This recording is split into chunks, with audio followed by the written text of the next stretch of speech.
महिलाओं के अखंड सौभाग्य का प्रतीक करवा चौथ व्रत की कथा कुछ इस प्रकार है। एक साहूकार के 7 लड़के और एक लड़की थी। एक बार कार्तिक मास की कृष्ण पक्ष की चतुर्थी तिथि को सेठानी सहित उसकी 7 बहुएं और उसकी बेटी ने भी करवा चौथ का व्रत रखा। रात्रि के समय जब साहूकार के सभी लड़के भोजन करने बैठे तो उन्होंने अपनी बहन से भी भोजन कर लेने को कहा। इस पर बहन ने कहा, भाई अभी चांद नहीं निकला है। चांद के निकलने पर उसे अर्घ्य देकर ही आज मैं भोजन करूंगी।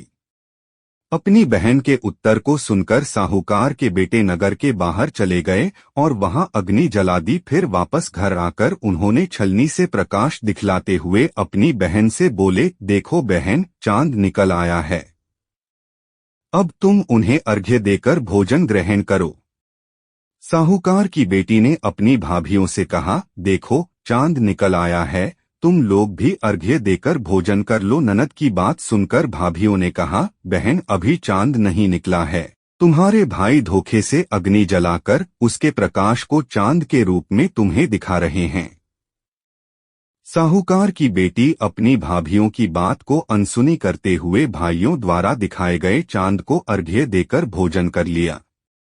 इस प्रकार करवा चौथ का व्रत भंग करने के कारण विघ्नहर्ता भगवान श्री गणेश साहूकार की लड़की पर अप्रसन्न हो गए। गणेश जी की अप्रसन्नता के कारण उस लड़की का पति सख्त बीमार पड़ गया और घर में बचा हुआ सारा धन उसकी बीमारी में लग गया। साहूकार की बेटी को जब अपने किए हुए दोषों का पता लगा तो उसे बहुत पश्चाताप हुआ। उसने गणेश जी से क्षमा प्रार्थना की और फिर से विधि विधान पूर्वक चतुर्थी का व्रत शुरू कर दिया। उसने उपस्थित सभी लोगों का श्रद्धानुसार आदर किया और तदुपरांत उनसे आशीर्वाद ग्रहण किया।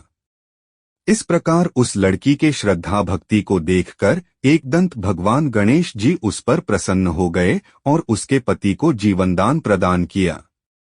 उसे सभी प्रकार के रोगों से मुक्त करके धन, संपत्ति और वैभव से युक्त कर दिया।